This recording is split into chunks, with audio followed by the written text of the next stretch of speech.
buenos días a todos y me llena de alegría el poder transmitirles también un saludo desde las dos dimensiones de la Teresa romana, la Teresa Madre y Maestra, Mater Spiritualium del Vaticano, y la Teresa de la Transverberación Berniniana. A ella, antes de venirme, le dije que me ayudara a decir lo que fuera bueno para ella, no lo que fuera bueno para mí.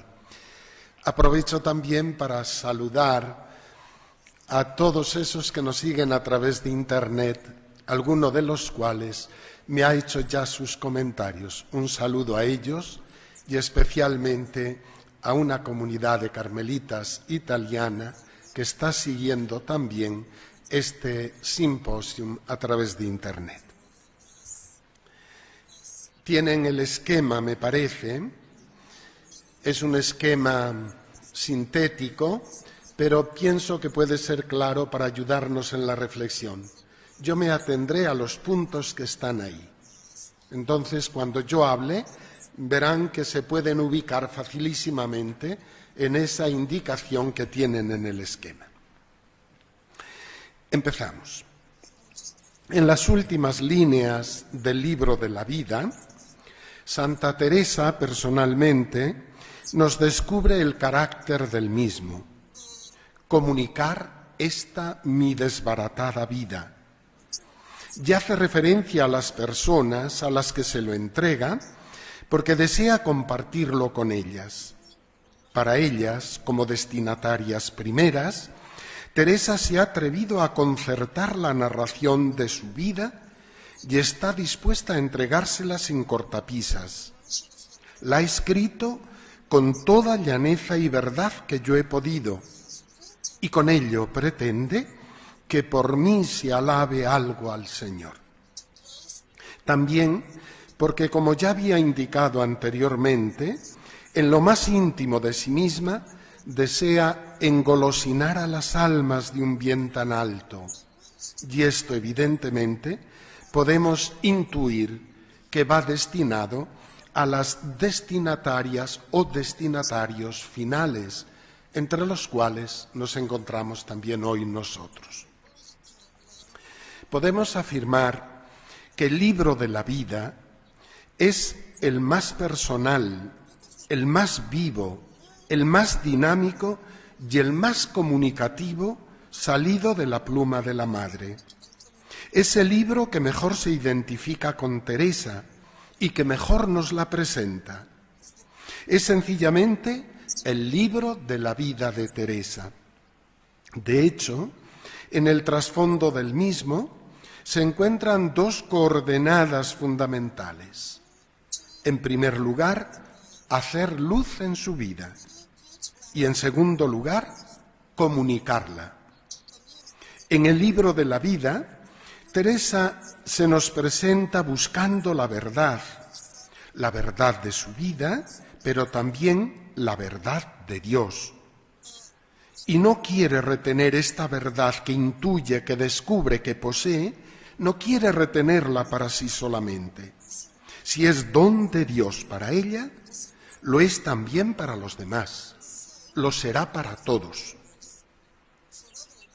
Por ello, somete su espíritu al juicio de los sabios, Salcedo y Daza, Diego de Cetina, Francisco Borja, Fray Pedro de Alcántara, y ahí entran también especialmente los 5 que al momento nos amamos en Cristo.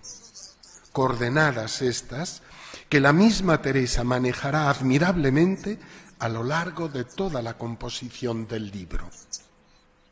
En un primer momento hará luz en su vida y tratará de comunicarla con los capítulos del 1 al 10, en el periodo de su vida que ella definirá como la del hombre viejo, la de hasta aquí era mía.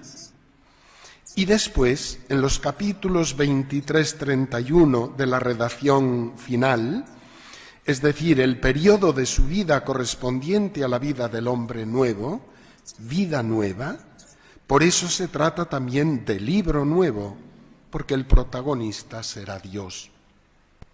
Vemos que en este primer momento tenemos a nuestra disposición 19 capítulos de la vida de la santa, que conservamos en la segunda redacción, del 1 al 10 y luego del 23 al 31. En medio hay otro, veamos de qué se trata. Más tarde entiende que o le hacen entender que esta tentativa era abiertamente insuficiente y añade los capítulos 11, 22. Es decir, esa vida nueva de los capítulos 23, 31 o de 11, 19 de la primera redacción sería irreal sin la comunicación del camino recorrido, la experiencia vivida y las raíces de donde brota, la vida de oración y la experiencia de la misma. Quizás también compone estos capítulos como un resorte pedagógico con la ironía teresiana frente a los destinatarios primeros, que no lograban entender la unidad de la narración teresiana. Y Teresa como que les está diciendo, ¿no entendéis? Ah, porque no oráis. Parece que les dice Teresa. Por eso Teresa les dice, en la primera redacción no me habíais entendido, ahora os voy a decir por qué esa vida nueva se produce en mí. Porque he orado, porque oro, y oro así. Capítulos 11, 22. Finalmente, completando su intuición en los capítulos 32, 36, que parece ser que en la mente de la santa era el último capítulo que quería escribir en vida, 36, a los que añade después, porque le piden que lo haga, 37, 40, que le abre a la confirmación del valor de la vida de oración en la Iglesia, las obras del orante. El que ora no se queda en sí mismo, no queda replegado en sí mismo, se abre a un horizonte nuevo, tiene una dimensión por delante, una misión. ¿Cuál es esa misión para Teresa? ¿Cuáles son las obras de Teresa? La fundación del monasterio de San José es para Teresa el fruto concreto, la obra explícita y tangible de su vida de intimidad con el Señor. Ella hubiera querido acabar ahí, concluir ahí su narración de la vida con el capítulo 36, pero le piden que complete con otras gracias y completa 37-40. Así, tenemos el resultado final de la unidad del libro de la vida tal cual lo tenemos nosotros hoy. 19 capítulos de la primera redacción, más 12, 11, 22, más 9, los otros capítulos escritos, en total 40 capítulos, que son el contenido del libro que nosotros tenemos hoy, de la vida. En la línea patrística más pura de la mistagogía, el catecúmeno, los destinatarios del libro en el caso teresiano, es instruido por el catequista, que en el libro de la vida será Teresa personalmente. Curiosa la coincidencia de Teresa desde el principio de querer catequizar, de querer evangelizar, de querer instruir en aquello que era su experiencia y que será el carisma que la Iglesia le reconocerá, maestra de las cosas espirituales. Y la catequesis versa directamente sobre la historia de la salvación experimentada y vivida por Teresa en la vida de oración y que ahora, en el libro de la vida, tras el progresivo descubrimiento de su propia verdad, quiere comunicar y compartir con los demás. Es ya una certeza interior de Teresa, pero Teresa no se siente segura sin la ratificación y la aprobación para ella de la Santa Madre Iglesia. Necesita que le digan que es verdad. El catecúmeno o discípulo, que seguirá siendo el lector, recibe al mismo tiempo una amplia preparación que le muestra la realidad del alma de Teresa con toda su consistencia e inconsistencia, coherencia e incoherencia y también complementariedad. Y ahora quedará todo ello confirmado entregándoles a los que inicialmente serán sus censores, que después serán sus discípulos, que después será el círculo de amigos, su auténtico, el testimonio más auténtico, que es su propia vida, el libro de la vida. Y Teresa no duda en su libro en concienciar al catecúmeno, que siguen siendo los lectores, en lo que implica creer en Dios Padre, creer en Dios Hijo, creer en Dios Espíritu Santo, creer en la Iglesia, creer en los sacramentos, creer en la Biblia, creer en el magisterio, creer en la resurrección de entre los muertos y aceptar, vivir y forjar la propia vocación personal.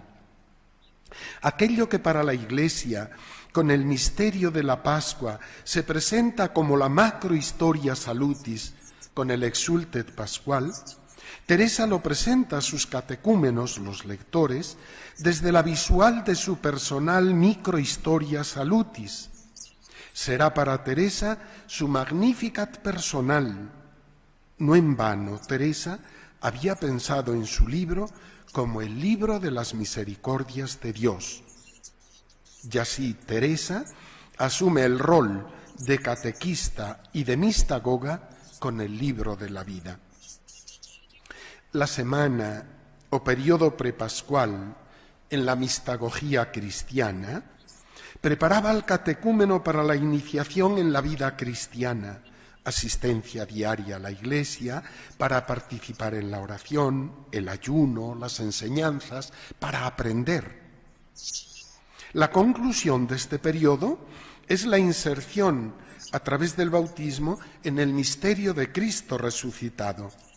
Y a partir de aquí, el ya cristiano, por las aguas bautismales, recibe las catequesis mistagógicas de los distintos misterios. Es decir, el catecúmeno ya ha entrado de lleno en los misterios o sacramentos.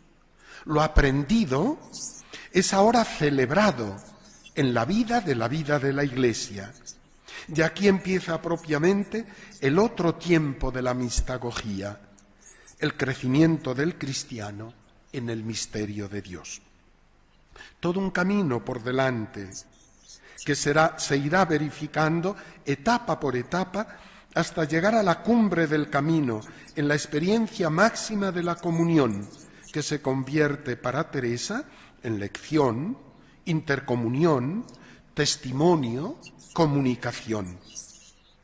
Será el final del camino iluminado ya por la luz clara y deslumbradora de la resurrección de Cristo.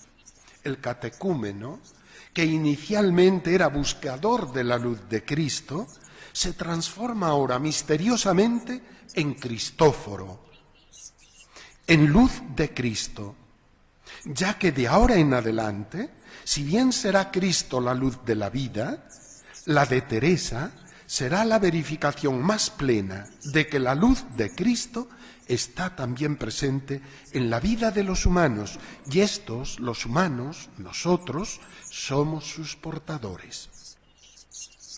El libro de la vida de Teresa es un fiel reflejo dentro de su campo de este camino mistagógico del cristiano en la Iglesia. Su desbaratada vida es el claro reflejo de esta dimensión eclesial, la prepascual, la pascual y la pospascual, que culmina con la transmisión de la experiencia, es decir, abrir la experiencia a la comunicación para que los demás la puedan vivir. Se trata del testimonio, se trata de la enseñanza sapiencial que hoy la Iglesia reconoce y ratifica con pleno derecho al magisterio teresiano. Pasamos al segundo punto, la experiencia prepascual teresiana, empezando a caminar. La experiencia prepascual de Teresa en el libro de la vida la encontramos en ese camino inicial de los primeros 10 capítulos. El recuerdo y la memoria se convierten en la exigencia de profundizar y de entrar más adentro en la espesura del misterio. El recuerdo del hogar familiar, las iniciativas siempre infantiles pero cargadas de trascendencia, la adolescencia con la afirmación de los valores inmanentes, las gracias de la naturaleza, dirá ella, y la afirmación a su vez de los valores terrenos. Cuando Teresa afirma que por nada del mundo habría ofendido a Dios, nos confirma en la actitud fundamental de su alma. Venimos de Dios y vamos hacia Dios. El resto tenemos que saber utilizarlo, pues nos puede facilitar el llegar a Dios o dificultar la empresa y alejar de Dios.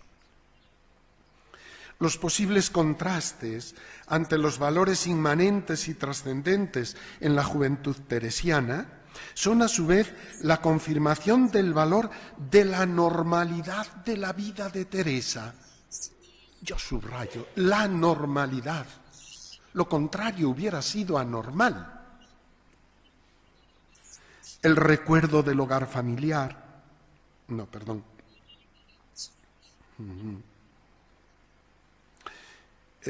Teresa descubre, y así lo transmite, que nada es mejor o peor, porque todo depende del modo de vivir ese presente de Dios en la vida de los hombres. Las cosas más bellas de la vida pueden convertirse en profundas heridas causadas por punzantes y dolorosas espinas, al igual que las cosas más purificadoras y por ende más transformadoras pueden ser la verdadera luz en el camino. Y lo importante, al final, será el camino de la luz, el que ella busca y el que pretende comunicarnos a los demás, hacer luz en la propia vida para comunicarla. Luz que a Teresa le vendrá por la lectura de la sabiduría patrística.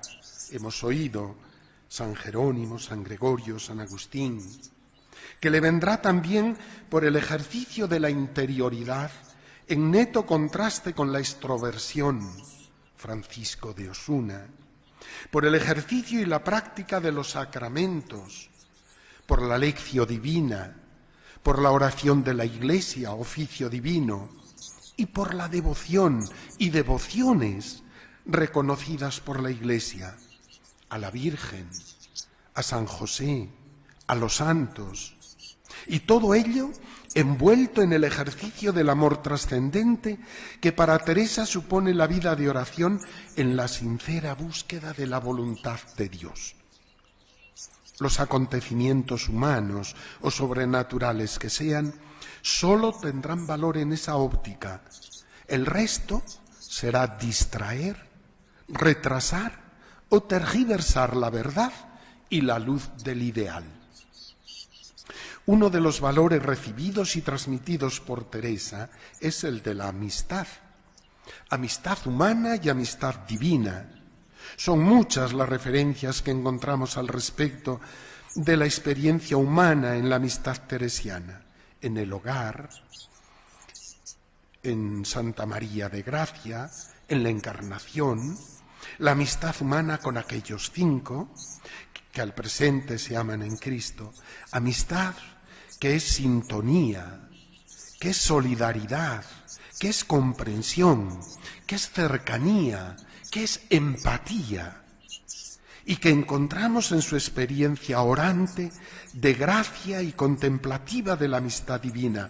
Su idea de Dios es la de un Dios amigo. Curioso. la del Dios amigo, cuando nos hablará de la visión del infierno, dirá: yo no voy por estos caminos del terror, del miedo, por los amigos, voy por el camino del amigo, de los amigos. Lo mismo que Jesucristo, qué buen amigo, es un gran amigo, es un amigo verdadero. Dios y Cristo adquieren para Teresa rostro amigo. Esa amistad, la acción salvífica en su alma, aunque haya tenido que experimentar el contrapunto de la misma. Ya yo tenía vergüenza de que en tan particular amistad como es tratar de oración, tornarme a llegar a Dios. Pero el resultado será contundente. Famosa es su definición de la oración como amistad. La oración misma es ya trato de amistad entre los dos, amistad siempre iniciada por Él y desarrollada misteriosa y progresivamente en fuerza de la dinámica interna de la amistad misma hasta cimas inverosímiles. Teresa vive esta amistad con sumo realismo, no sólo porque la libera de amistades dispersivas, mediatizadas y alienantes, sino porque unificando y encauzando su afectividad, la capacita para abrirse a nuevas amistades humanas sumamente realistas y profundas. El tercer punto, la experiencia pascual teresiana, vivir el misterio. Los capítulos 11-21 son la respuesta de Teresa a la envolvente presencia de Dios en su vida. ¿Qué es lo que ella puede hacer por el Señor?, se había preguntado y se preguntará después. En primer lugar, ser tal cual. Y tal cual la quiere el Señor. Y el Señor la quiere como a la Virgen María. Curiosamente, en el primer número del capítulo 11 de la vida, dice: los que emprendemos el camino de la oración tenemos que empezar a ser siervos del amor, es decir, siervos del Señor. Y Teresa se nos presenta aquí como sierva del Señor, sierva del amor. Aquel sentimiento de la presencia de Dios del que nos había hablado en el capítulo 10 de la vida, que le venía a deshora, la lleva a plantearse el vivir esa presencia no sólo intermitentemente, sino más bien establemente. Por ello, siente la urgencia de seguir por ese camino de oración al que tanto nos amó. Y Teresa afronta todo el discurso sobre la oración no desde el punto de vista doctrinal. Nos equivocaríamos si fuéramos a buscar en estos capítulos de Teresa un tratado o una lección magisterial sobre la oración. Teresa la orienta desde el punto de vista experiencial. No se trata de impartir doctrina, aunque también. Se trata de decir cómo ora Teresa y cuáles son los efectos que Teresa experimenta orando. También para salir al encuentro de los censores, que no entendían cuanto Teresa les narraba en los capítulos 11 y 19 de la primera redacción, y que se convertirán en la clave para entender lo que Teresa vive y narra en los capítulos 23-31 de la segunda redacción. La experiencia. Para ello, Teresa se servirá del símil del huerto y del modo de regar el huerto. Vida 11-19. El alma es el jardín de Dios. Imagen bíblica que nos recuerda, como hemos oído aquí ya varias veces, las imágenes del Antiguo Testamento, ciertamente, pero a mí se me antoja que eran las imágenes del Nuevo Testamento las que Teresa tenía delante. Y estas imágenes del Nuevo Testamento son las evangélicas del campo y de la semilla que es la palabra de Dios. Y también, como no, aquella otra de Pablo, sois el campo de Dios. El alma es el agua que ella maneja ahí, es la gracia. Las flores serán las virtudes, pero para que haya flores hay que cultivar el terreno y hay que saber regarlo convenientemente. Y para Teresa, el jardín o el huerto se puede regar de 4 formas, como hemos oído ya varias veces aquí. Curiosamente, y a veces no siempre lo tenemos presente cuando leemos el libro de la vida de Teresa, de descendiente dificultad. La forma más difícil es la primera. ¿Qué pedagogía teresiana? ¿Como para entusiasmar a los demás? La más difícil. Y después, de creciente eficacia. La cuarta es la más eficaz. Primera forma de regar, Teresa dice, sacar agua del pozo con el caldero. Es la primera forma de sacar agua del pozo, identificada con los primeros pasos del orante.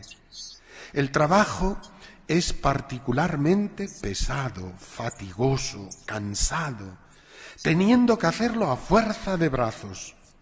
También porque probablemente el agua no siempre es abundante en el pozo. Con frecuencia el pozo se encuentra casi seco y entonces la fatiga se multiplica. Se consuman las energías y no se ven los posibles frutos. Se convierte en una tarea ingrata y casi inútil aparentemente. Llega fácilmente el desánimo a causa del peso de la fatiga y de la escasez de los frutos. Es el tiempo de la aridez, del cansancio, de la fe operosa. Pero que si no la superamos, si no vamos adelante, no llegaremos a la cuarta. Tenemos que superarla. Esta forma de regar el huerto del alma queda representada por la meditación, que implica la múltiple actividad de nuestros sentidos, el trabajo de la imaginación y de la reflexión mental. Pero Teresa recuerda algo muy importante. La finalidad de este proceso no es otra sino la de descubrir y conseguir, obtener motivos para poder alimentar y nutrir el amor de Dios, embellecer el jardín y preparar los ambientes del mismo lo más agradablemente posible para cuando nos visite el Señor. ¿Que te toca sufrir? Sufre un poquito. Pero no pierdas de vista que lo estás haciendo para alabar al Señor, para glorificar al Señor, para acoger al Señor y para que el Señor se sienta a gusto cuando venga a visitarte. Segundo modo de regar el huerto. Sacar agua del pozo con noria y arcaduces. Se trata aún de conseguir el agua, no ya a fuerza de brazos, sino por medios mecánicos, girando la noria, la rueda, con medios externos. La fatiga y el cansancio es menor, la cantidad de agua conseguida es mayor, se riega más y mejor. Se llega incluso a sentir un cierto placer, viendo que el agua es abundante, que se consigue más porque se riega mejor. Teresa aplica este modo de regar el huerto a un grado de oración en el que ya se siente, de alguna manera, la intervención de Dios que atrae con su amor hacia sí la voluntad del orante. Donde hay amor, hay alegría. Y esta oración en las descripciones de Teresa se caracteriza por el gozarse en el amor de Dios, que se comunica a la voluntad. Teresa llama a este grado de oración oración de quietud o también oración de los gustos divinos. Es el Señor quien da a gustar su presencia. Tercero, encanalar el agua del río o de la fuente. Es una nueva forma de regar el huerto. Servirse del río o de la fuente que están a disposición del jardinero, el cual ya no tiene que hacer otra cosa sino permitir al agua que vaya regando indistintamente los surcos del jardín. Cierto que aquí el trabajo del jardinero es ya mínimo, permitir que el agua riegue este o el otro surco, y este trabajo, importante en sí mismo, produce en el jardinero alegría y satisfacción. Con esta imagen, Teresa describe la acción de Dios cuidando del alma orante. Dios atrae las potencias del alma y las enriquece con su conocimiento, con su amor, con tanta alegría y paz. Los desánimos de la primera agua, el cansancio, la fatiga, la tentación de no seguir adelante, de volver, quedan inmensamente compensadas ahora con la alegría, la paz, el encanto que tiene ella. Distinta de la oración, Teresa subraya que esta oración es la oración del sueño de las potencias que llama, y se trata de una oración silenciosa, callada y de alabanza.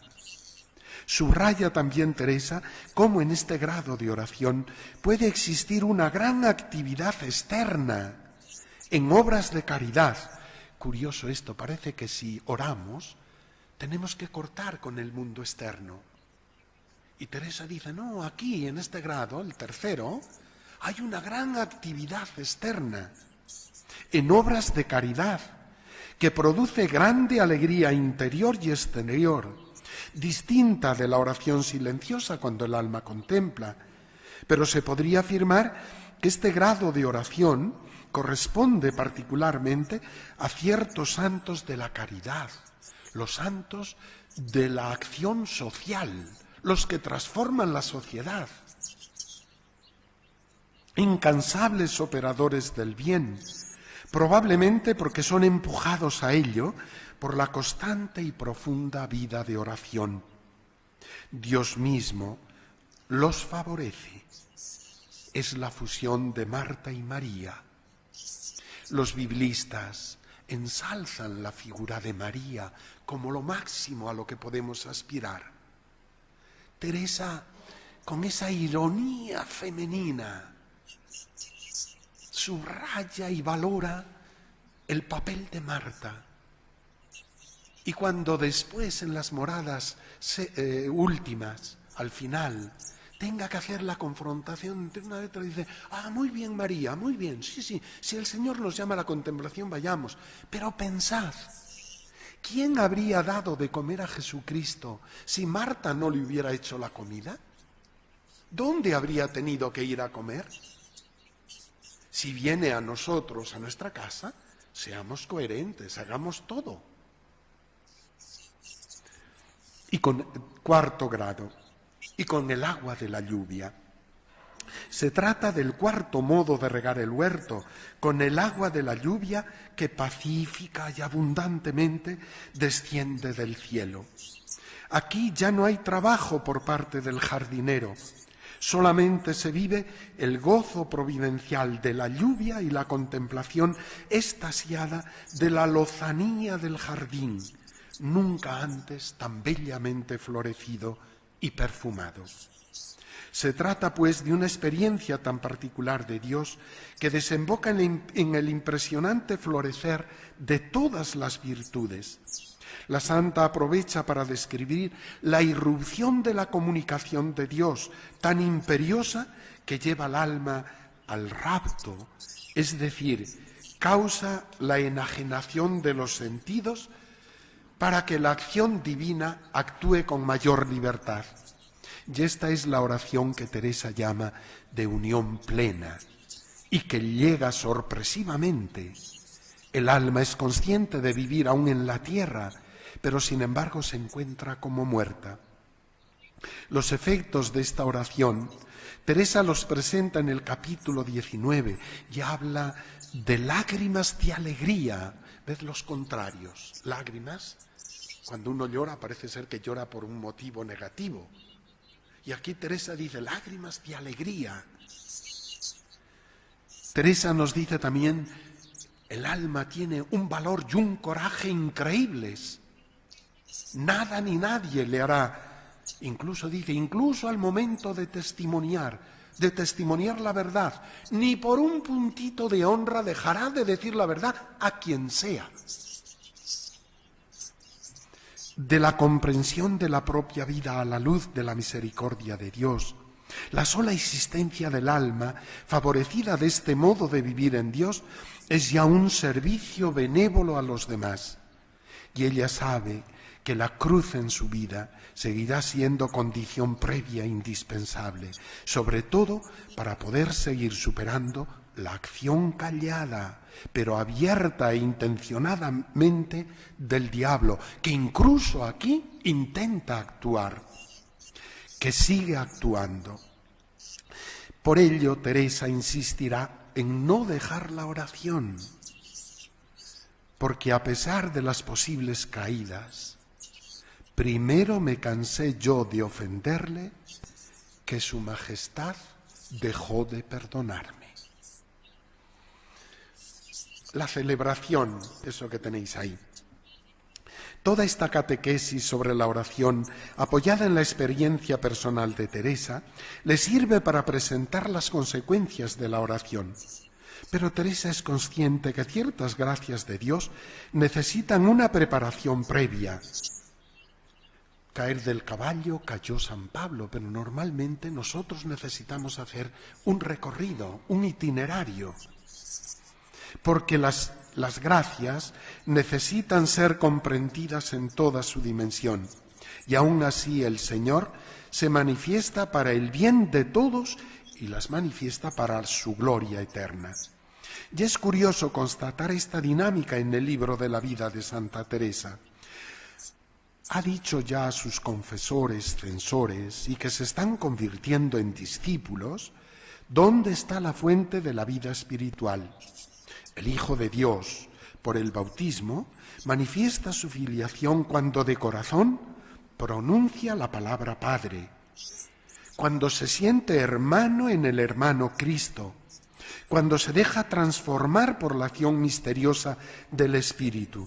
Todo ello le ayudará a gritar, como dice el autor de la carta a los Romanos, con palabras silenciosas, Abba, Padre. Será la vida, las palabras de la vida encarnadas en las obras, que son el testimonio más claro del poder de Dios en el hombre. Cierto que la iniciativa es de Dios, pero no menos cierto es que Dios quiere, desea y busca la colaboración del hombre.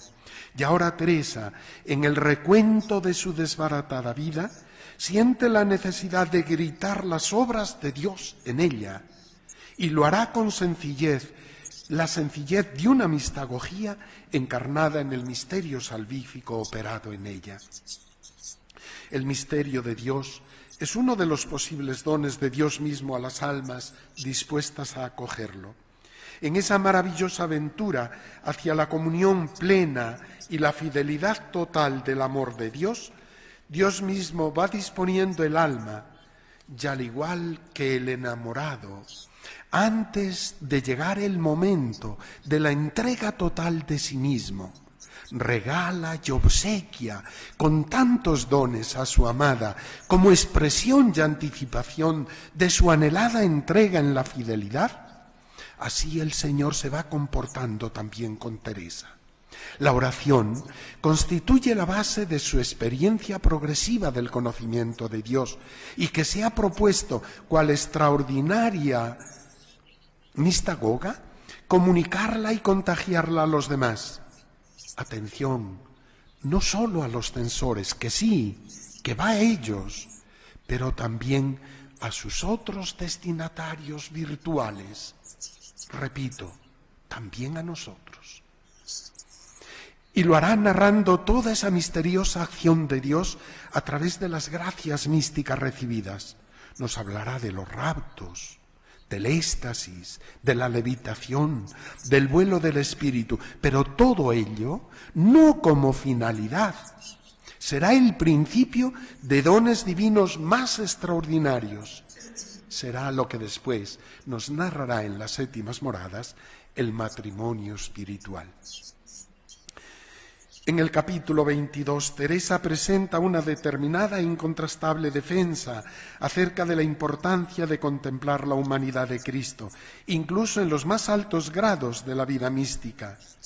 Lo hace en contraste con los teólogos del tiempo, dependientes de determinadas concepciones de la mística, demasiado teóricas e intelectuales. Este capítulo 22 necesita ser completado con los capítulos 27 y 28 del libro de la vida y también con los capítulos 7 y 9 de las sextas moradas. Contemplar al Señor, acercarse a Él, era su modo de orar, y recordando sus años de joven monja, revela su amor por la imagen del Señor, que hacía pintar en muchos lugares.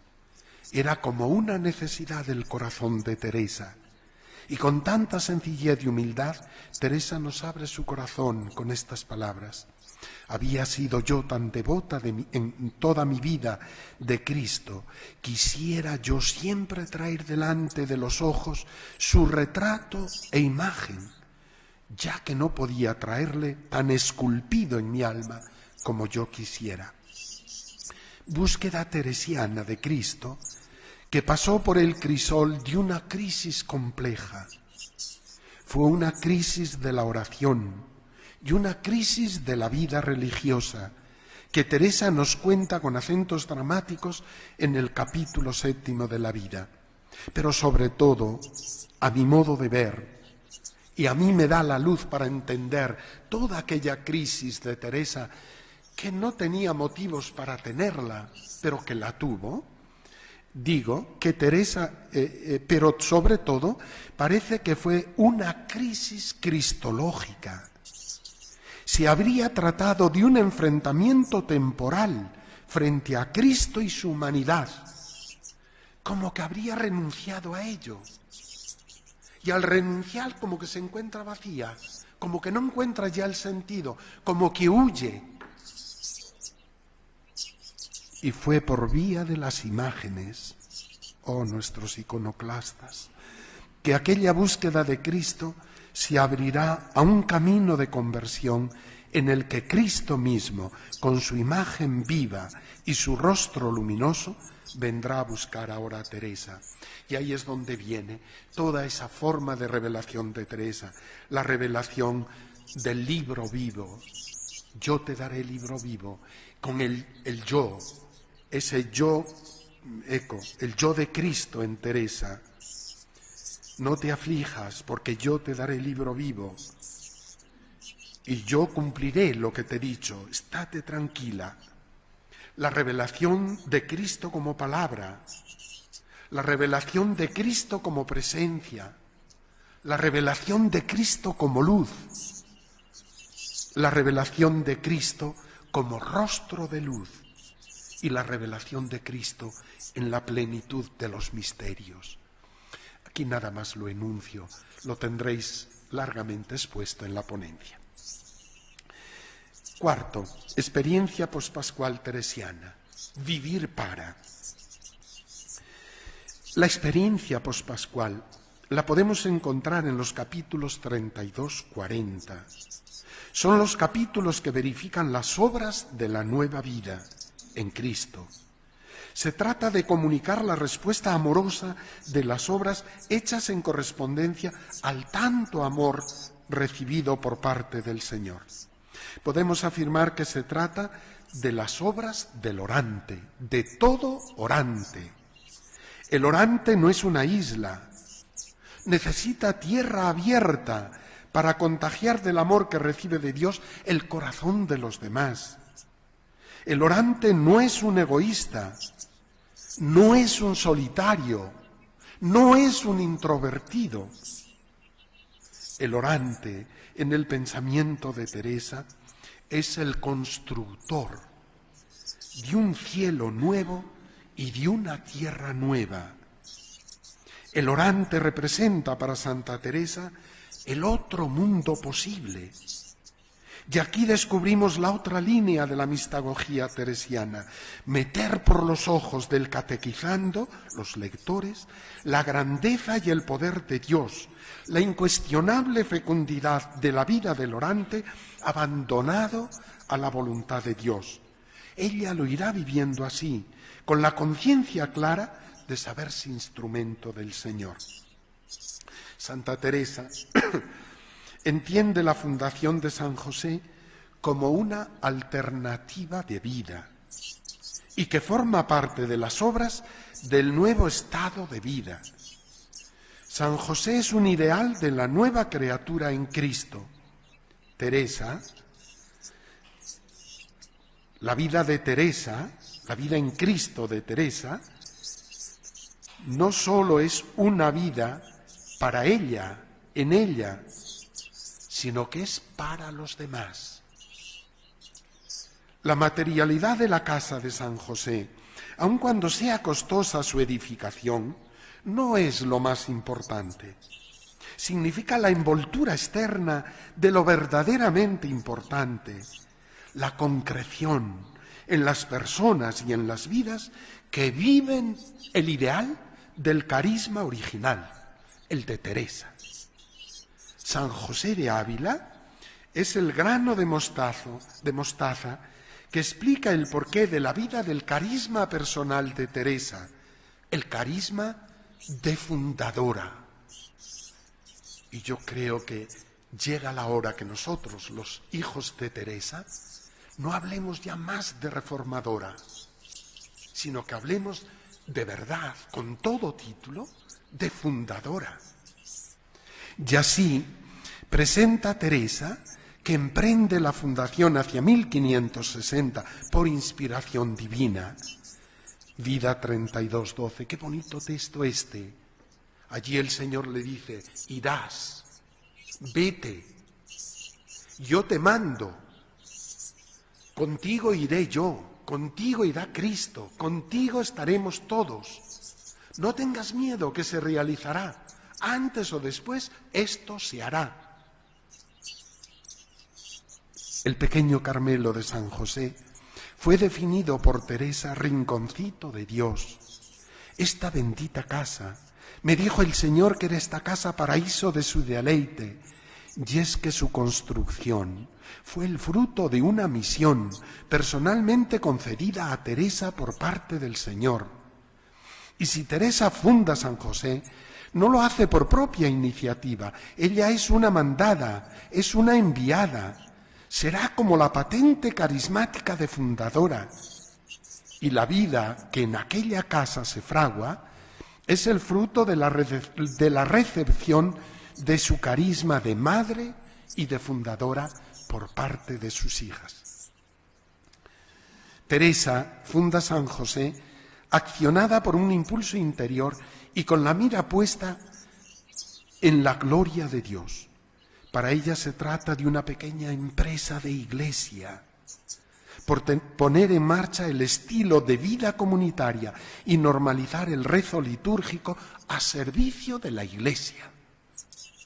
No para estar a gusto ellas, no para santificarse ellas, para la iglesia.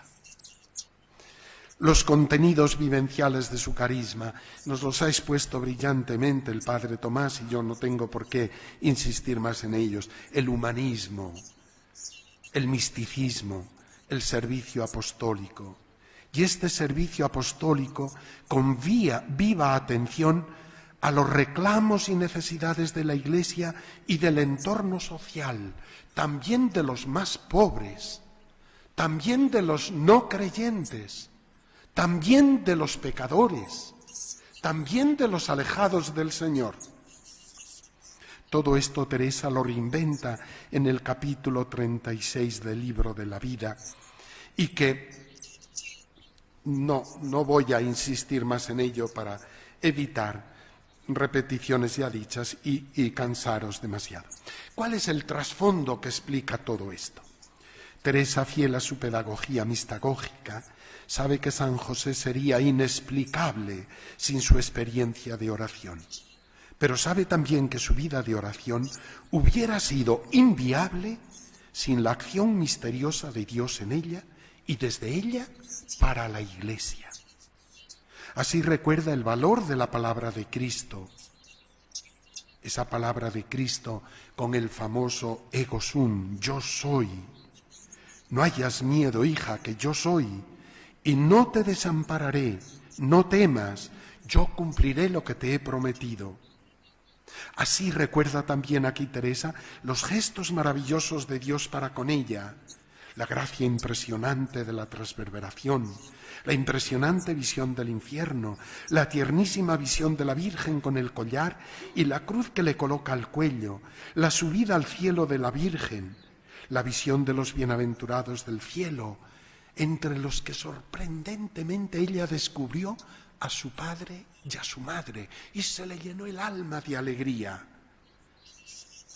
La visión del Espíritu Santo, la experiencia de sentirse en los pechos de Dios, la visión de las almas que se condenan y la visión de las almas que se salvan, la constatación de cómo Dios corresponde a sus peticiones.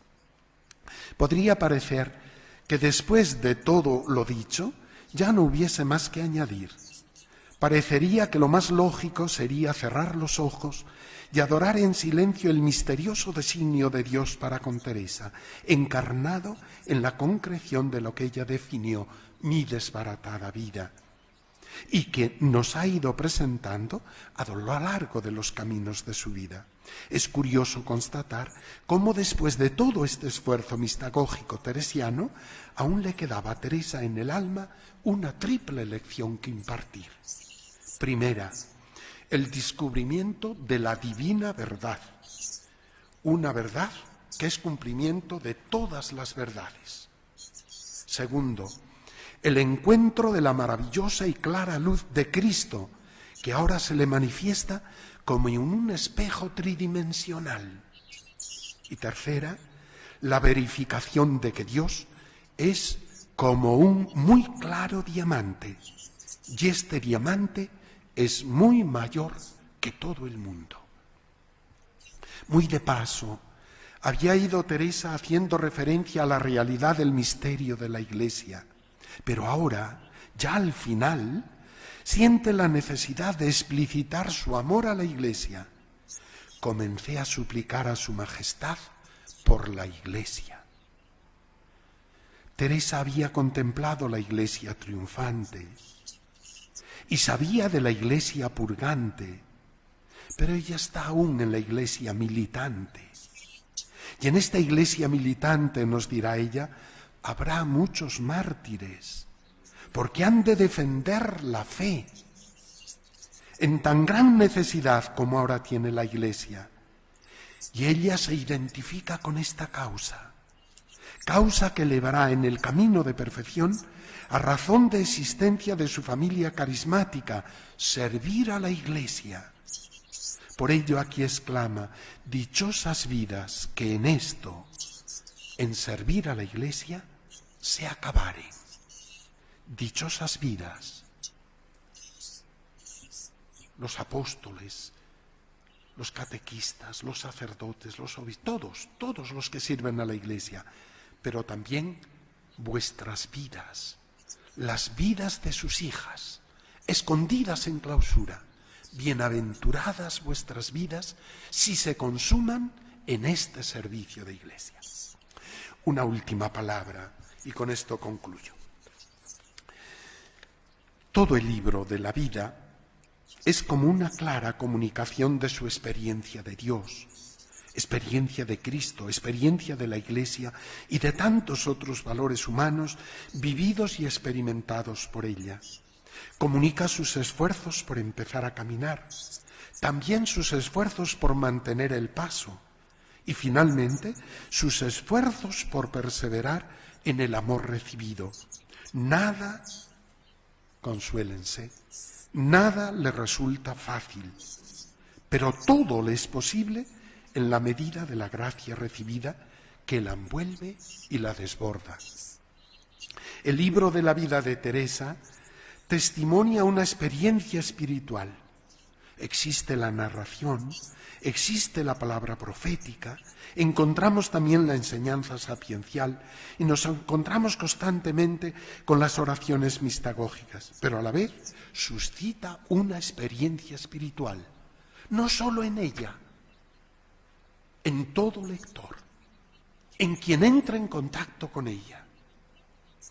Nuestro mundo de hoy, tan seguro de sí mismo, está también tan necesitado de una ampliación de su alma, un poder respirar a doble pulmón. El creativo, gracias a la ciencia, a la técnica, a los impulsos de la inteligencia humana, pero sin olvidar el otro, el de la gratuidad, el del amor infinito del Dios creador, el de lo divino e infinito de una existencia llamada a la comunión con el mismo Dios. La última etapa de la mistagogía es pues la entrada definitiva en la luz de Cristo con el canto del Exsultet Pascual, la luz de Dios con la fidelidad a su designio y proyecto de amor, la luz de la Iglesia con la comunión de vida como sacramento universal de salvación y la luz de la propia vida que descubre el designio de salvación divino en el concretarse del vivir cotidiano para gloria y alabanza de la Trinidad. Es el testimonio del poder de Dios que desborda todos nuestros pequeños o grandes límites humanos, que los tenemos. En el número 21 del capítulo 40 del Libro de la Vida, Teresa afirma: «Y así me parece que nunca me vi en pena, después que estoy determinada a servir con todas mis fuerzas a este Señor y Consolador mío». Y lo explica: «Y así ahora no me parece hay para qué vivir sino para esto, y lo que más de voluntad pido a Dios. Miro como desde lo alto, y dáseme ya bien poco lo que digan. En más tendría si aprovechase un tantico mi alma». Y acaba ya diciendo, todo esto es como un sueño. Los teólogos, y con este párrafo acabo, los teólogos, comentando en el Tratado de la Creación el acto creador de Dios, avanzan muy diversas teorías.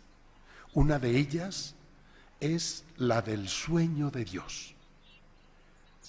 Dios crea su imagen para la libertad y la gran dignidad de toda persona humana, para realizar su vocación en el tiempo y volver a su seno para la comunión eterna. ¿Sería también este el sueño de Teresa? Teresa ha vivido su existencia en la búsqueda de la verdad de sí misma y la verdad de Dios. Ha luchado con tesón por ser libre y con su gran dignidad de mujer, pese a las circunstancias de su tiempo. Ha tratado de realizar su vocación en la fidelidad al proyecto de Dios para hoy. Y ahora entiende que todo ha sido como un sueño, vivido en la presencia, diálogo y compañía de su Dios. Teresa concluye así sus afirmaciones. Y esto es entera verdad, que aunque después yo quiera holgarme de aquel contento o pesarme de aquella pena, no es en mi mano, sino que como lo sería a una persona discreta tener pena o gloria de un sueño que soñó, porque ya mi alma la despertó el Señor de aquello que por no estar yo mortificada ni muerta a las cosas del mundo, me había hecho sentimiento, y no quiere su majestad que se torne a cegar. Ojalá que este sueño de Teresa sea el nuestro y no nos tornemos a cegar, sino a seguir viendo con la luz de la vida de Cristo.